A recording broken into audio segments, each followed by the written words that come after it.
মার্কিন president Donald Trump Nobel পুরস্কার পেতে চাইলে তাকে গাজায় যুদ্ধ বন্ধ করতে হবে বলে মন্তব্য করেছেন ফ্রান্সের প্রেসিডেন্ট ইমানুয়েল ম্যাক্রো। বার্তা সংস্থা রয়টার্স জানায়, গতকাল মঙ্গলবার নিউ ইয়র্ক থেকে ফ্রান্সের BFM টেলিভিশনকে দেয়া এক সাক্ষাৎকারে এই কথা বলেন ম্যাক্রো। ফ্রান্সের প্রেসিডেন্ট বলেন, মার্কিন প্রেসিডেন্ট ডোনাল্ড ট্রাম্প যদি সত্যি নোবেল শান্তি পুরস্কার জিততে চান তবে গাজায় তাকে যুদ্ধ বন্ধ করতে হবে। শুধু ট্রাম্পেরই ক্ষমতা আছে ইসরায়েলকে যুদ্ধ শেষ করার জন্য চাপ দেয়া। ম্যাক্রো আরও বলেন, আরেকটি কারণে তিনি আমাদের চেয়ে বেশি করতে পারেন। আমরা এমন কোনো অস্ত্র সরবরাহ করি না যা গাজার যুদ্ধ চালানোর জন্য ব্যবহৃত হয়।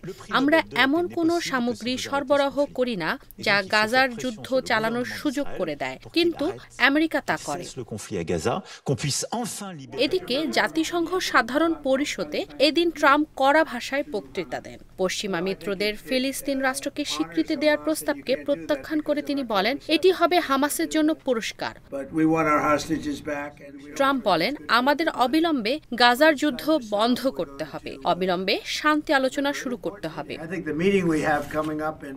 ট্রাম্পের বক্তৃতার পরিপ্রেক্ষিতে ম্যাক্রো বলেন, আমি আমেরিকার একজন প্রেসিডেন্টকে দেখি যিনি সক্রিয়ভাবে যুক্ত হয়েছেন।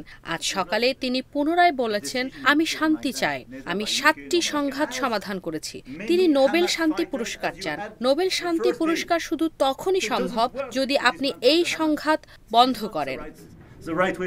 ট্রাম্প মনে করেন তিনি নোবেল পুরস্কার পাওয়ার যোগ্য, যা তার 4 জন পূর্বসূরি প্রেসিডেন্টকে দেয়া হয়েছিল। এরই মধ্যে কম্বোডিয়া, ইসরায়েল, পাকিস্তান সহ কয়েকটি দেশ ট্রাম্পকে এবছর নোবেল পুরস্কার দেওয়ার জন্য মনোনয়নও দিয়েছে।